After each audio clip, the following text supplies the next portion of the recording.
Well, hello everybody. It's me, K-Mac.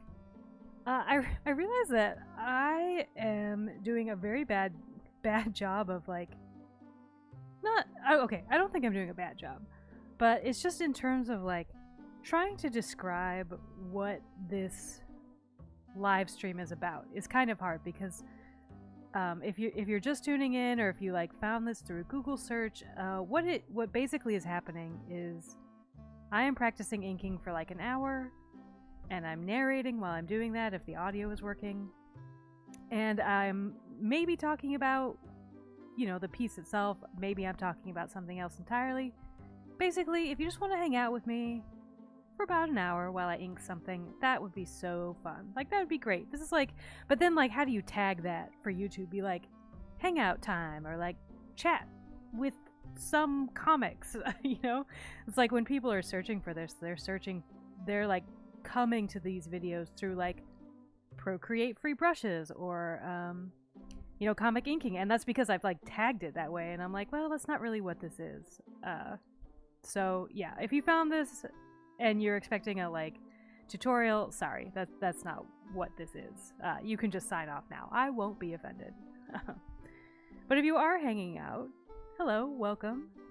I did a live stream last Wednesday, and I realized after the live stream was over that I had, just completely like biffed the audio. Like, I'd changed some of the settings. And so it turns out that like I just talked to myself in my room for like an hour, and I could be doing that now. I like have been like trying to test. I like change settings, but I can't even guarantee that like anyone is hearing me. And so the thing is about that's rough is that I'm like, oh, I'm not even gonna bother to watch back the whole thing, like, because I'm not, it's like when I'm listening back to these, I'm like, what did I say? What did it sound like? Like in the first couple, and probably still, I had a lot of like vocal fry where I was like, and then, it's like the way my voice sounded. So I'm like always trying to like improve how I sound. Anyway, that's why I listened to it back. But so then the video with no audio, where I said nothing, got more views than like any of the other videos combined, which is like 6. And it's not a lot. And I don't think anybody watched it all the way through, but it is a little disheartening where I'm like, maybe I just shouldn't talk through these. Like, maybe I should just do the inking part. It actually would be a lot easier to just do it that way. I don't know. I'll keep going. If somehow if that video gets like 7 million views, I'll be like, okay, time to shut my trap. Today I'm inking the same piece that I inked then, and I'm kind of glad to get like a second pass at it, because I feel like I didn't really like ink any of there was just so much more in this particular piece of artwork than what I did last Wednesday. So I'm happy to have like another day with it. And I was always also happy to like get some more time to think about what I wanted to say, because I think it's like when talking about these kinds of topics, which would be like gender representation in comics, it's tough because it's something that people really care about. And I feel like when I did the live stream about canon, when I listened to it back, I was sighing a lot. Like, I was sighing a lot. I was like, and I didn't know, like, I kept going back and forth on like what I was saying, and I think it's because I know that perhaps my opinion on it is like pleasing to no one. Like, it's not enough for the people who are like really advocating for good representation, in all forms of media, and it's too harsh for people who like can't handle any criticism of the media, or like deny that there's anything that is critical about this medium, or like worthy of criticism. So yeah, it's just like it's a topic that can be kind of tough. And I wanted to do this particular strip because I felt like the canon strip was a really great illustration of the sexual objectification of women in media. It's like if you were gonna like create a dictionary entry, or like an entry in an encyclopedia of like what it looks like for someone to be sexually objectified. And you know, it doesn't just happen to women, it also happens to men. But I feel like that strip, you could use that strip and it would be like, oh yeah, like this is absolutely like what's happening there. And so before I talk about like sort of the issues that come up in this strip of Prince Valiant, I wanted to talk about why it's concerning when someone is objectified. And it so happens in that canon strip, the objectification was the sexual objectification of a woman. And that's not the only kind of objectification that you can find in media. So first, and I'm only mentioning this because I like looked it all up. I was like, you know, I said some things. Maybe I should like research what I said and make sure it was like a thing.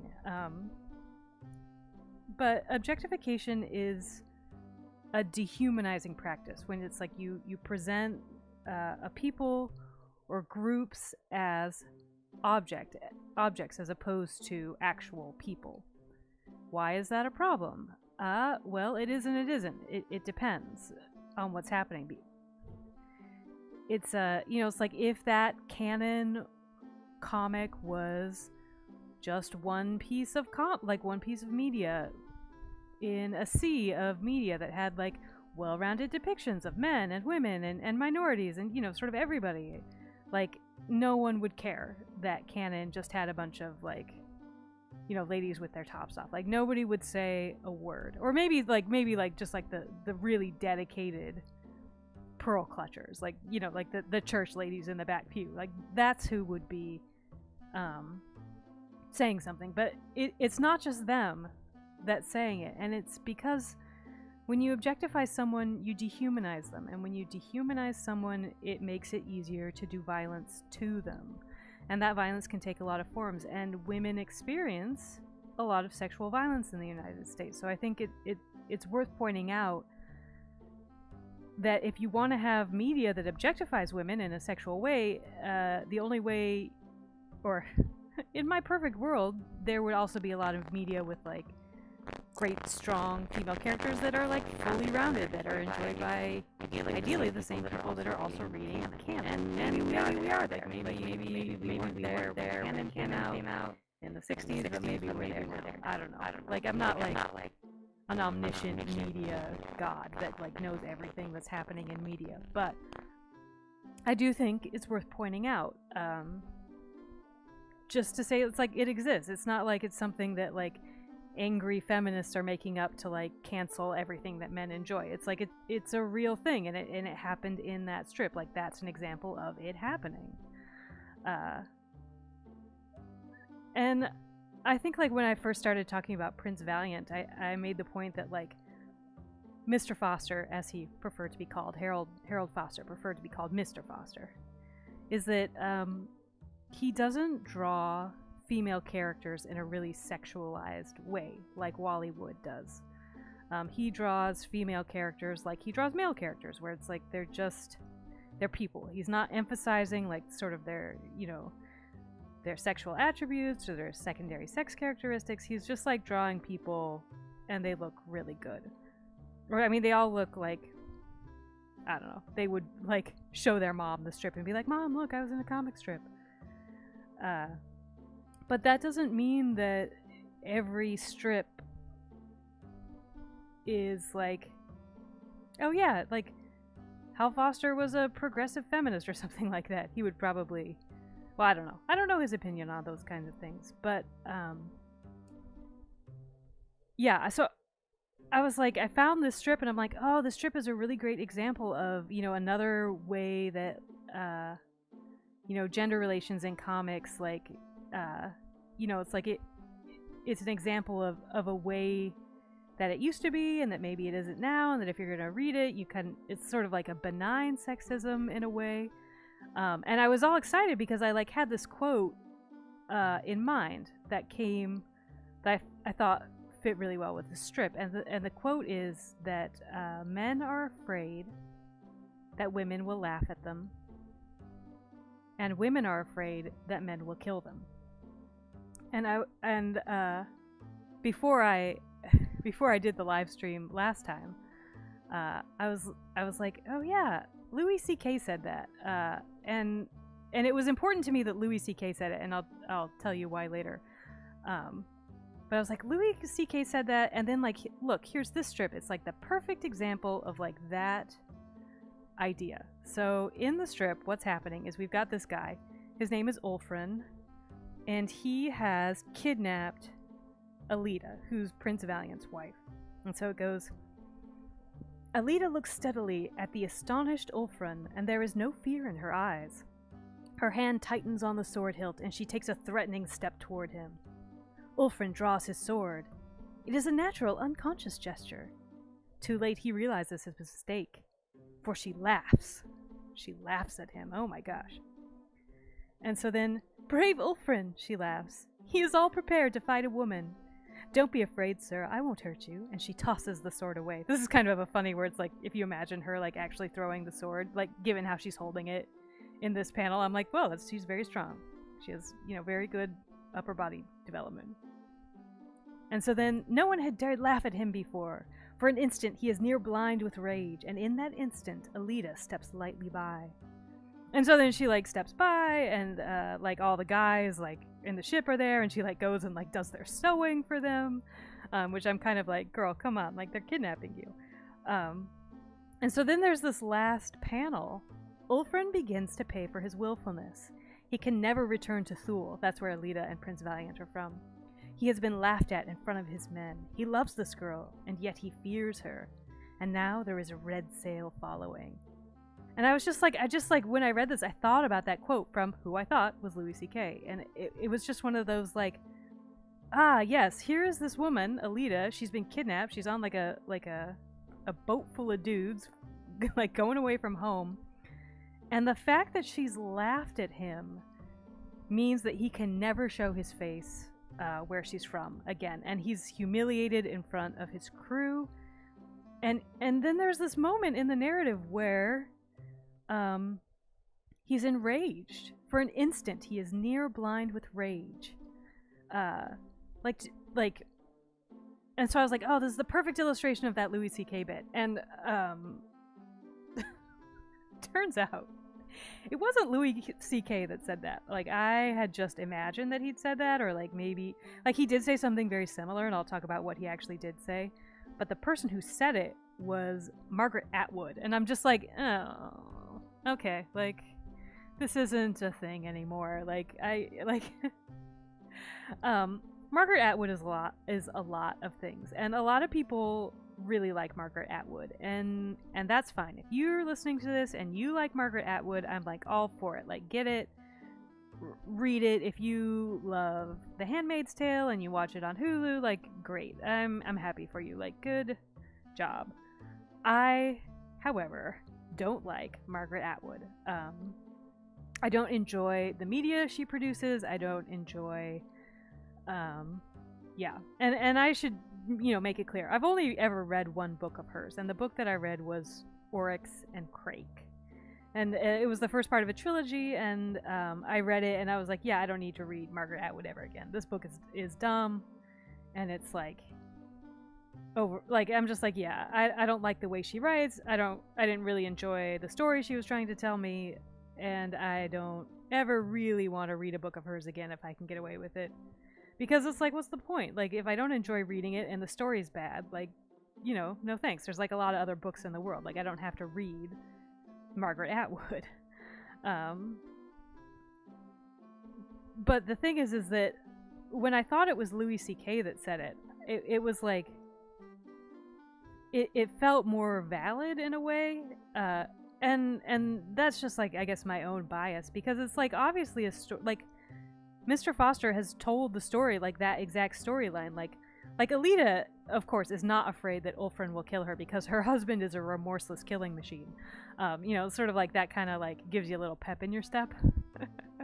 Maybe at this point in the story, I don't know exactly when this particular like strip came out, and I can look it up, but she doesn't seem like particularly afraid of him. But he is, like, her laughter is devastating for him. It's like he's humiliated in front of his men. Like somehow because she's laughed, and like Prince Valiant doesn't even know it. Nobody in Thule knows that he was intimidated by her. Like there's no reason. I mean, it's just odd to me that this is like the storyline of his. Also, that hand looks. I think there's a finger there. Something's wrong. Like that's not. This isn't how this is meant to look. I think maybe that's closer. That's still not great. I think this is. Oh no. Oh no. Like that's not great. Okay. Well, we're just gonna keep going. No one's gonna look at. Like maybe he had a hand accident. I don't know. You can see here too that he like outlined the shadow and then filled it in with. And I think as I look at more of Mr. Foster's stuff, I think he uses two types of pens. I think he has like a super thick pen that he uses for the shadows, and then he like maybe uses an ink pen or like a brush pen for the shadows, and then yeah, something else. I feel like he has two kinds of pens, and I don't know exactly what they are, but I feel like he's got them. Yeah, so it's like, is Margaret Atwood wrong? Are men scared of women's laughter? I mean, obviously there's this narrative story that predates her that shows that exact narrative, you know, where it's sort of like how devastating it is to be laughed at by a woman for a man like him. And Ulfrin does this thing where it's like, you know, sort of that moment where he's blinded by rage that she's laughed at him. And that's kind of is the scary callback to like women are afraid that men will kill them. I think there's been studies where in animals, like if an animal, a non-human animal, even though humans are animals, is like his sexual advances are rejected, like the animal's response is anger. And it's like you read sort of these heartbreaking stories where there was that story of the guy who asked the gal to prom and she said no, and he like stabbed her to death in the hallway of their school, or like the stairwell of their school. And it's like there is that fear where if you reject a man or you humiliate him, like that anger can take over. But I was looking and I was like, you know, is this really a male fear? Because when Louis C.K. said it, I'm like, oh yeah, Louis C.K. seemed to know a lot about that kind of stuff, and we'll get to Louis C.K. Like it just felt like, oh, if it's a guy admitting to it, then it's a real thing. But if it's Margaret Atwood assigning it to a man, then I'm like gonna be a little more suspicious of that particular source. And yeah, the reason that I don't like Margaret Atwood is that I just feel like here I am sighing again. I can hear myself because it's like I don't want to say like things that I think people aren't gonna want to hear, or like I don't want to like say the wrong thing. But I just feel like she like revels in the like worst case scenario, but not even like the worst case scenario, but like so Ursula K. Le Guin, who's I think you could call her contemporary sci-fi female writer of Margaret Atwood.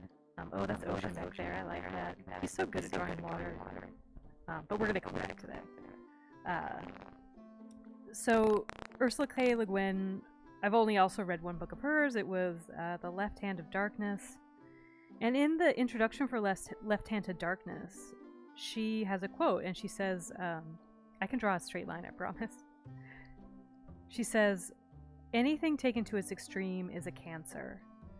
And with Margaret Atwood, I feel like she takes it to the extreme, and then she's like, let's give this cancer and just see what happens. Like, I almost feel like she's like, I'm like, girl, you could like chill out like 10% and you would probably like live a happier life.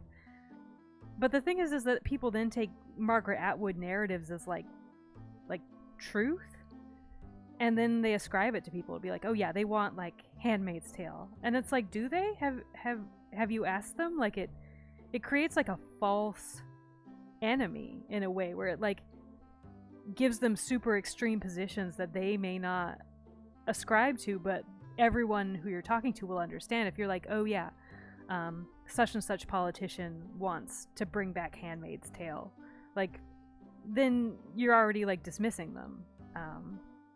So I'm always like, okay, can we just like chill out like a little bit, Margaret? No? Okay. I'm going to shade this in a way that is different than Hal Foster, but, you know, we're on a time crunch. Not really, but you know what I mean. Yeah, maybe I'm like, maybe I just need to read more Margaret Atwood, and I'm like, no, I'll read anything but Margaret Atwood. So what Louis C.K. did say, and what I think I was like conflating with that like laughter and killing, is that Louis C.K. had this bit about how he was amazed that women would date men, and it was just like, historically the most dangerous thing to women is men. Like, he just couldn't believe that women would just go on dates, and he had this thing where he's like, yeah, it's like women are continually dating half bear, half lion, and just sort of hoping that this one's nice. And then the thing about Louis C.K. is that he turned out to be a mean half bear, half lion, but in a like really like, I don't know, like gross way. I'm just like, come on, Louis. I remember when like sort of all the Me Too stuff was breaking, and it seemed like every day, or like there was a period where like just some high profile man was accused, and sort of like it was like, oh yeah, it's true. And I just remember being at work and like sort of this like hushed, oh, Louis C.K. It's like, oh, him, like his was unexpected, although like looking back the signs were all like, he couldn't have been more clear about what he was doing, and like the rumors were there too. But it just like, there was a time like before that where it just felt like, oh, Louis C.K. like he's someone who can like speak to this stuff in a way that like all the women in the world can't. Like, if dudes can hear it from other dudes, they'll be like, oh yeah, maybe that's true. And I like, I'm not gonna like, I feel like trusted is the wrong word, but it's like,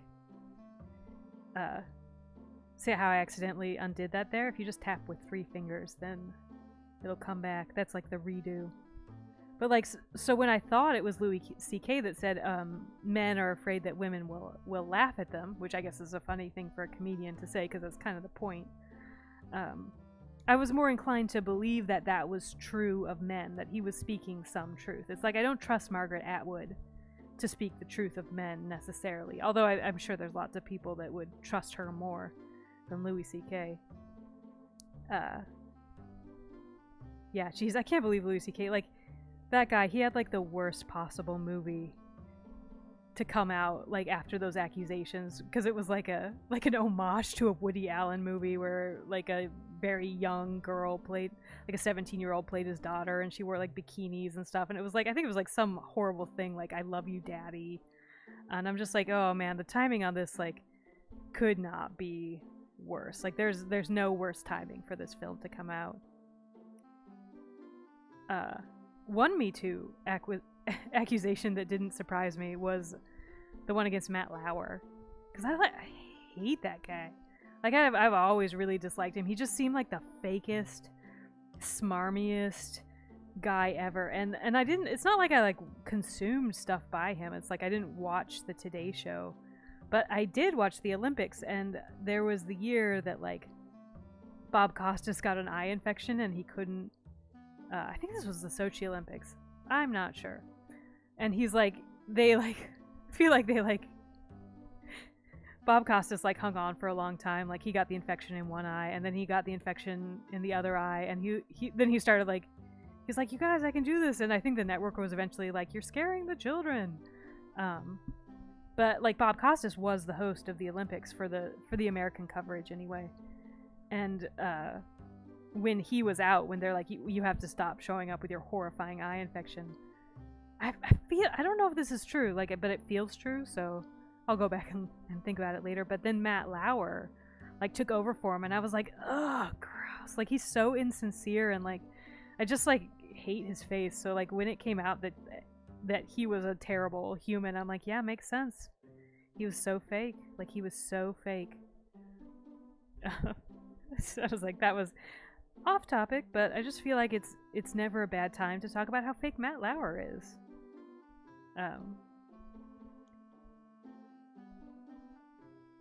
The other thing is like redoing this live stream is that like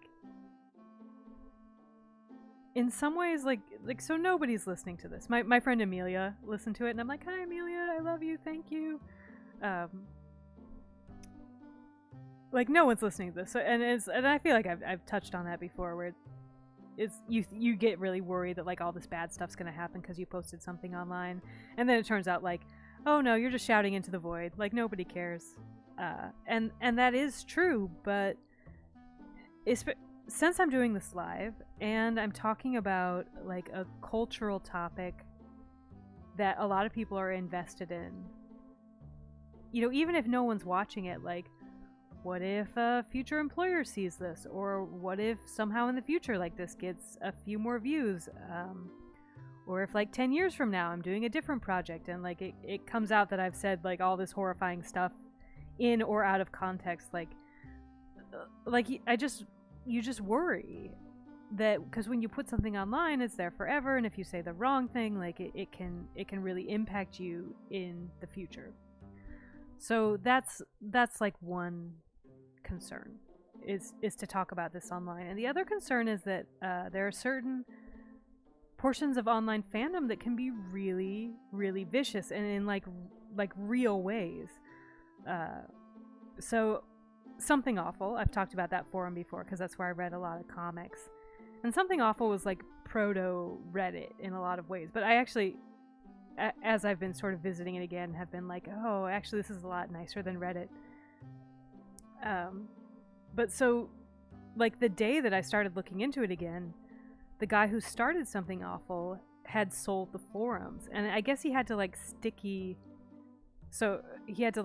a thread at the top of every forum page that was like, hey jerks, like don't swat my parents. And if you're not American, what swatting means is that you call in some sort of bomb threat or something, like and then a SWAT team, which if you're not American is like a heavily armed group of like elite cops that like are prepped for danger, and they come to your house and are like break down the door because they've heard that like there's a bomb or like some horrible thing happening. And that's like someone did that to his parents because he sold an internet forum. And it's just like if you go out into the street and ask 100 people what the Something Awful forums are, like no one's gonna know. And yet it just takes like one weirdo to like really mess things up. And there are people who have been swatted and the SWAT team has killed them. Like, so it's not like it's like that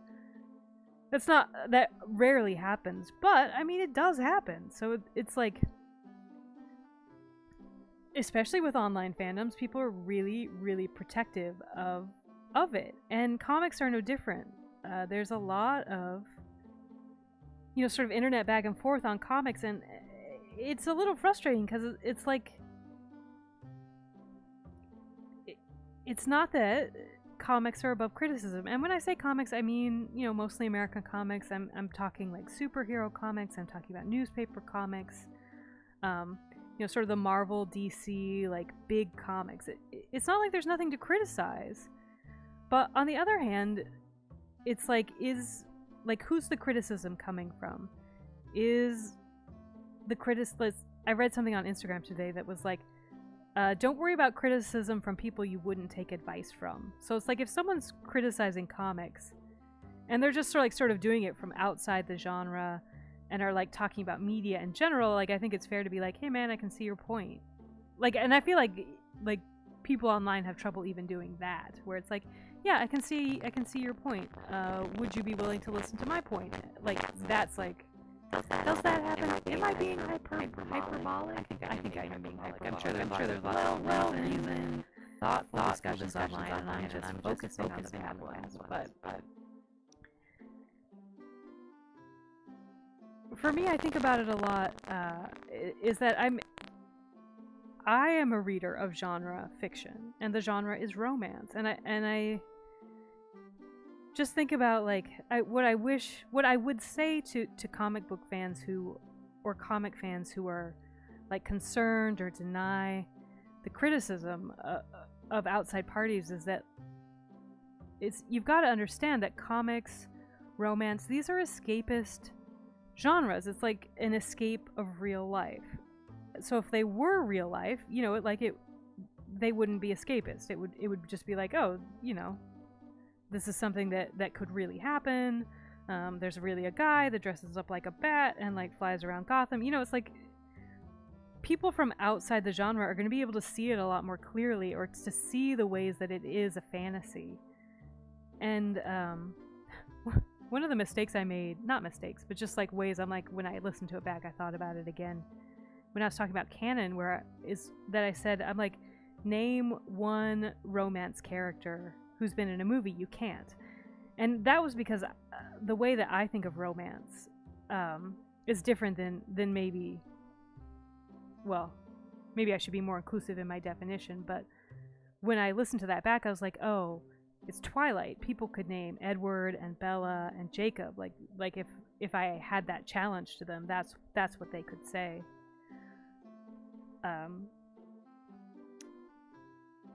But I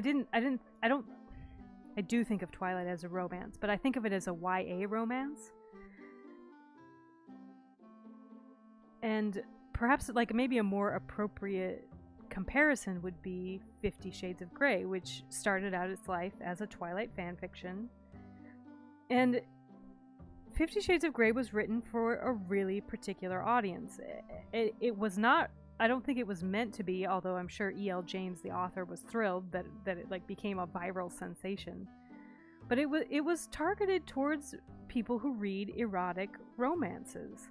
And that's not my romance genre. I prefer like I prefer the focus not be on eroticism, but be on the romantic relationship itself. So it's like, give me a Regency England romance. Give me like God forgive me, like an Amish romance. Like I like the romance aspect of it more than sort of like the eroticism. But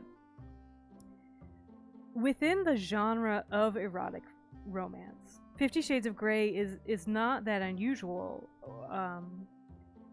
But when it came to be into the mainstream, the criticisms of it weren't unwarranted, but also on the other hand, like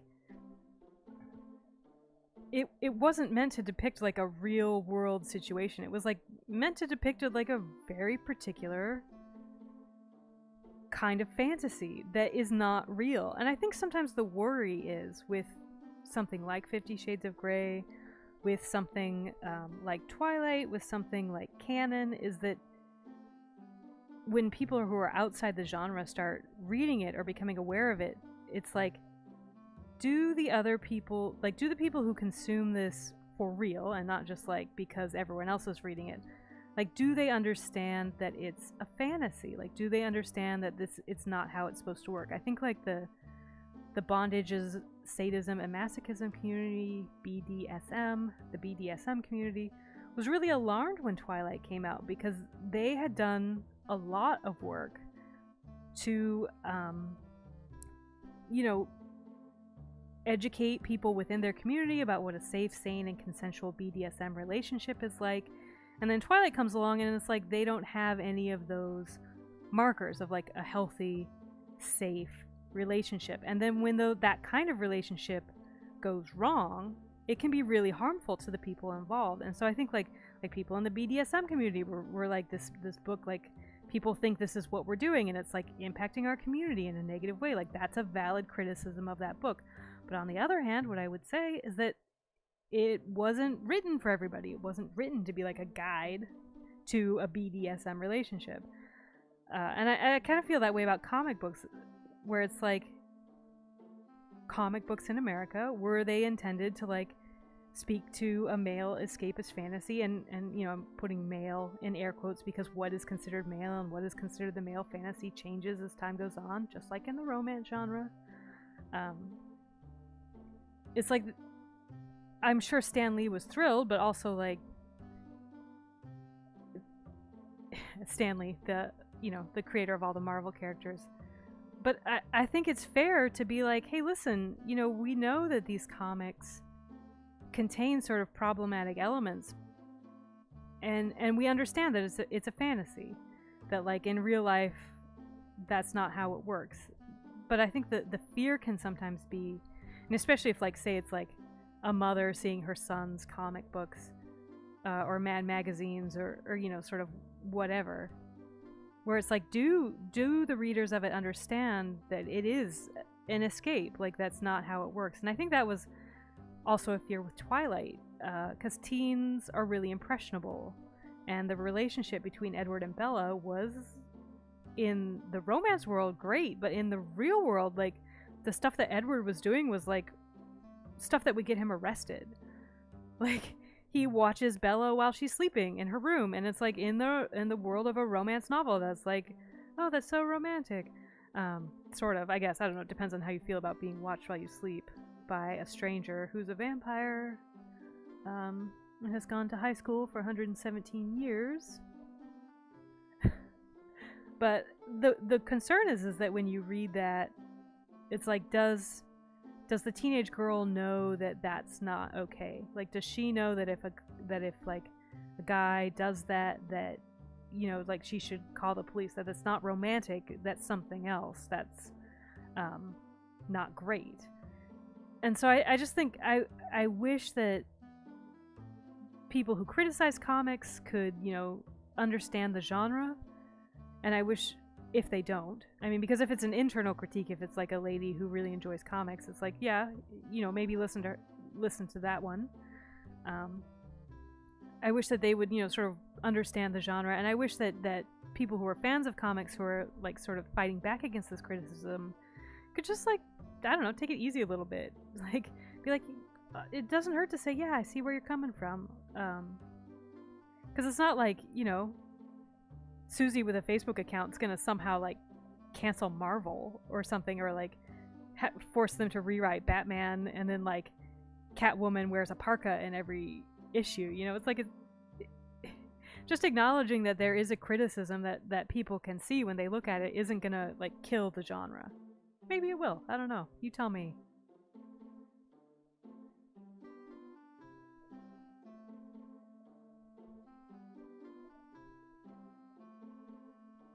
I did like Twilight, I guess, the first book.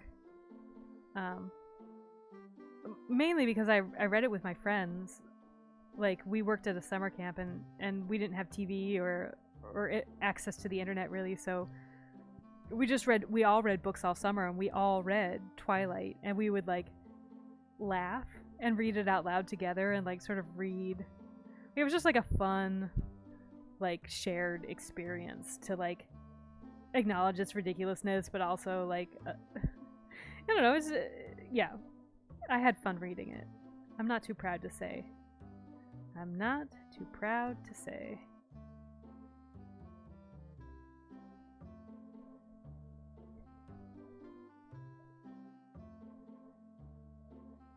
It was funny, I was also thinking, like, why am I even talking about this? Like, why am I talking about, like, how did I even get to, like, Hal Foster? Like, how did I get here? And it's because I am interested in inking, and then I was just thinking of, like, what inking styles do I like? Like what comes to mind? And I've talked about it before, but it was immediately my brother's Mad magazines. And so I started looking up Mad magazine illustrators, and Wally Wood was, like, said to be one of the best. And then I made a passing reference to Prince Valiant, and now here I am, invested in that feral murder child known as Prince Valiant. I'm kind of looking forward, like, I guess, like, the story kind of changes. Like, if you go to the very first part of Prince Valiant, like, he is a feral murderer child, and he's a remorseless killer. In a lot of fun ways. And I'm gonna do more, because I want to, like, talk about the storylines, because they're like, wow, okay, like, remorseless killing machine, all right. But then again, the art is so good. Like, he's so good at backgrounds and water. It's like, one of the things about newspaper comics is that they're designed for a medium that doesn't hold detail very well. So that's being printed on newsprint. So it's like a step down from the paper that you would put in your printer. It's like it's more porous, so it's like a sponge. It has more, it's looser, it has more holes, so newsprint absorbs more ink, and so it can't hold as fine a picture. So it's amazing how Foster was able to do, just in terms of art, like just in terms of like elevating that medium and getting as much out of it as he could, and like all these sort of beautiful scenic backgrounds. Like that's my favorite part of the Prince Valiant strips, is like he's so good at creating perspective in drawing, and like in creating like backgrounds that really look like they extend into space, and he does it in subtle ways too. Like, so he does it in this piece, so it's like if you look at how thick the lines are here, and let me turn off. And then like once we get to Ulfrin, the lines are thinner. Actually, that might just, let's look at his actual artwork, because it's a lot better than mine. So we've got like these thick lines here. And then we move to sort of thinner lines, and then when we get to Aleta and back of the ship, the lines are the thinnest. And so like he creates a sense of perspective where everything that's like in sort of this lower quadrant is thicker, more detailed, and then the lines get thinner and less detailed as we go on.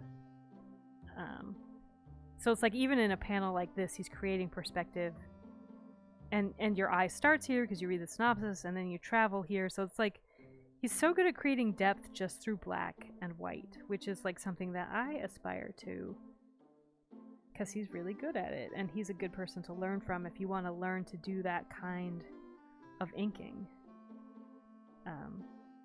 And obviously he used a physical medium, and I'm using digital, and I think it's like I don't know. I feel like now I'm like having to justify to myself why I'm not like using like traditional methods. Like if I really wanted to like figure out how Foster, I could go like get some ink pens from the art store and like try and match his style with like the actual types of pens that he used. But truthfully, I don't want to. I want to work in a digital medium, so it's not even, I'm sure it would be very helpful to use pens like he did, but I don't want to create that way. I want to recreate in digital format as close as possible his style, I guess.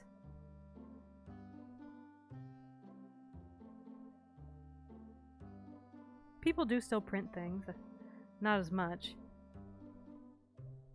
I just like the way it looks. I just like the way it looks.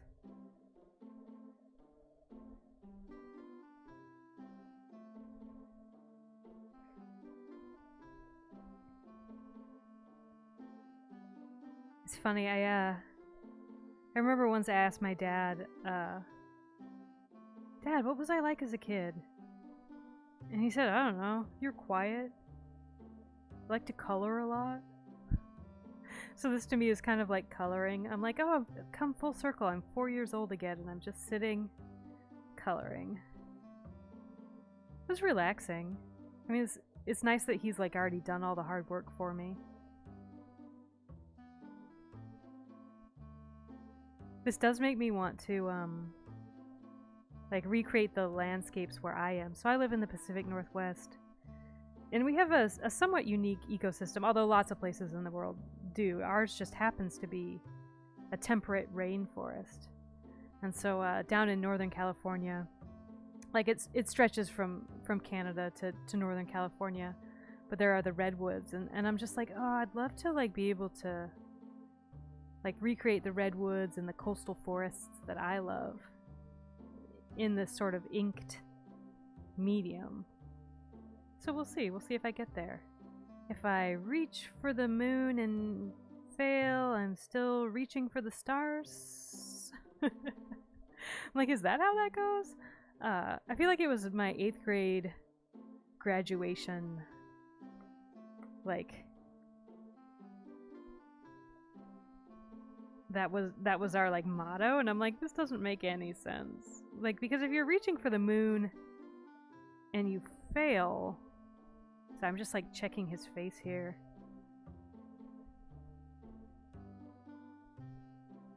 If you reach for the moon and fail, like, does that mean you're like beyond the stars? Like what's happening there? Like, is it that you've overshot the moon and now you're like flying into space? Is it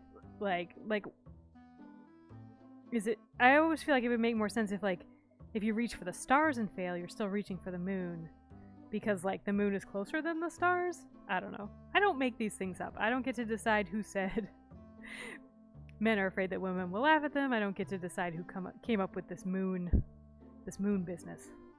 This moon business.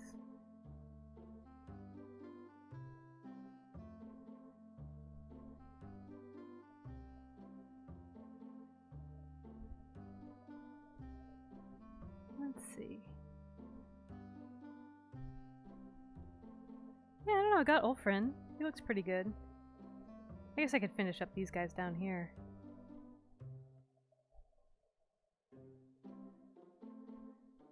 It's funny. I can't believe it's almost October. I've been practicing human proportions, and it's going okay.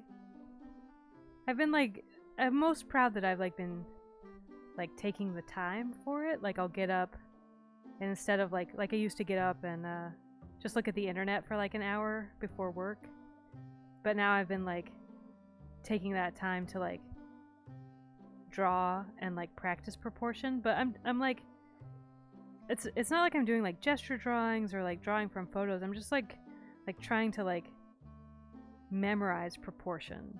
So I'm like working from like just like simple models and just seeing if I can like, can I draw it? Can I draw it again? Can I draw it without the reference? Like, just like the same poses. And I don't know if that's like a good plan or not. There's my, I don't know if that's a good plan or not. Like that raise at the end of my voice. That's why I listen to these things back, so I can hear what I've been saying. Yeah, but I wonder if like just like that repeated muscle memory will help. It's kind of fun because like the first day I did it, and I like draw the little figure, and then I'll like put it over the you know, the drawing. I'm using the Andrew Loomis drawings, and he did a series of drawing books, and it's called Figure Drawing for All It's Worth.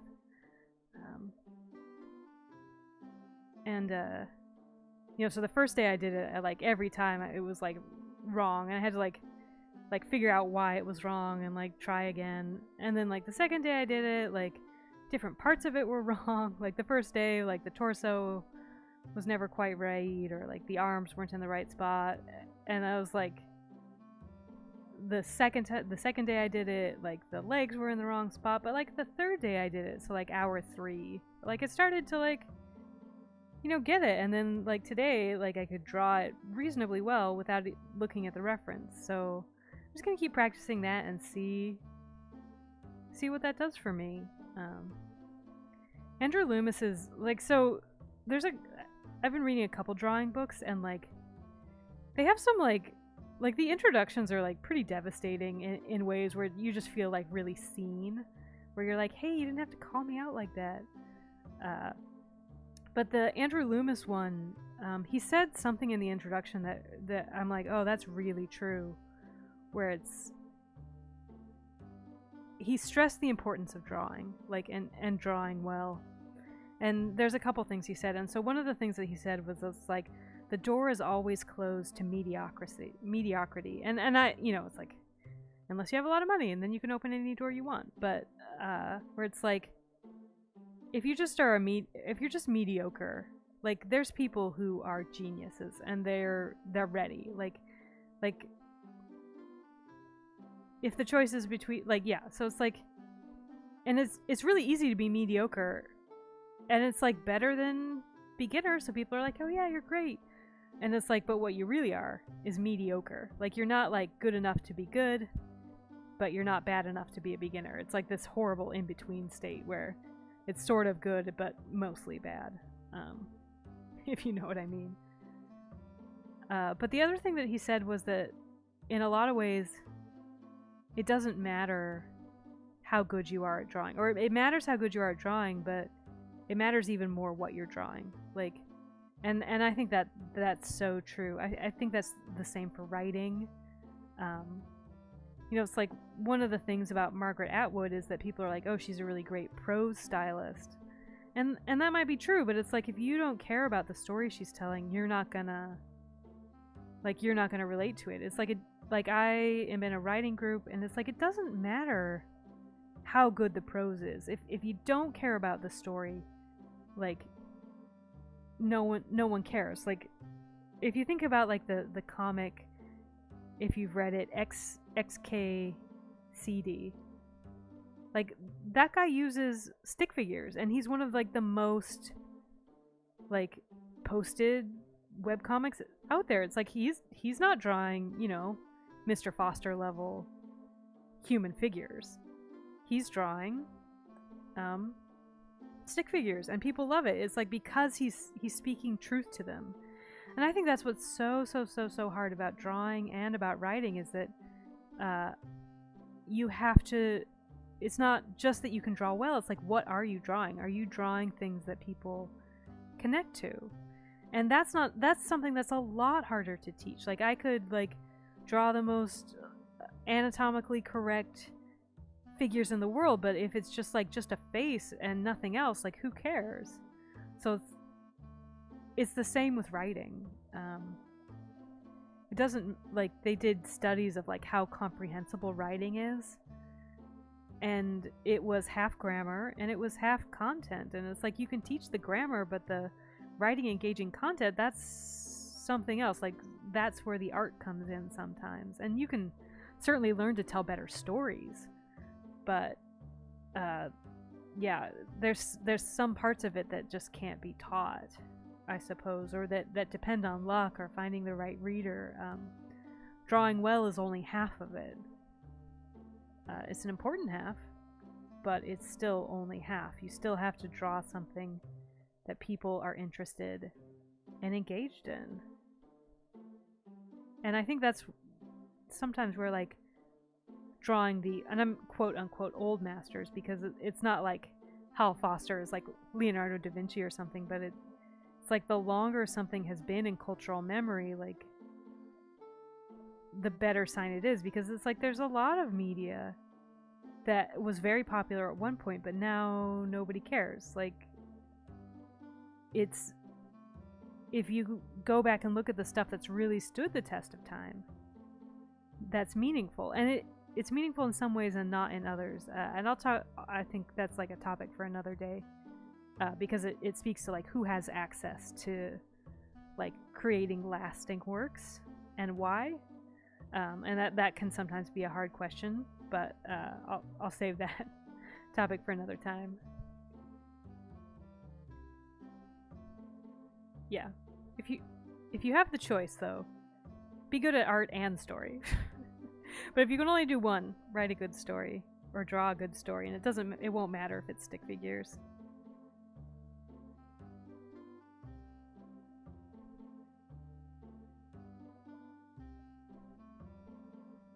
Although stick figures aren't quite as fun to trace. I think Aleta looks so pretty in this strip.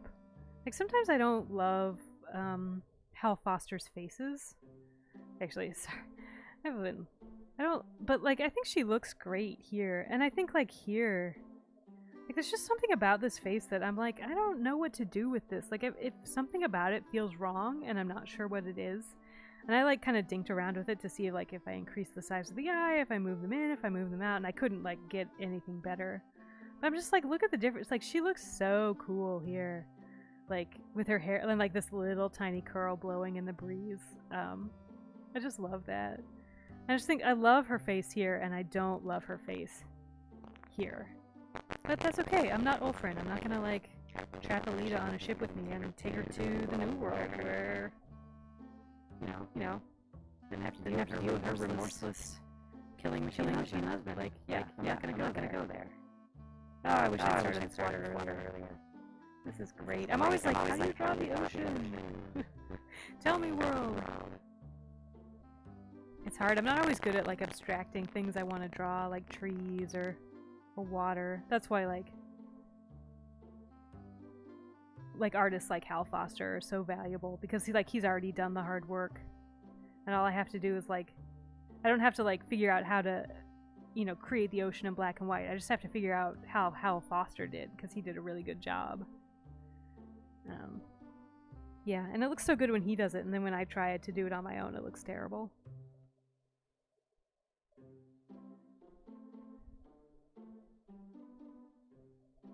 Let's see. Water.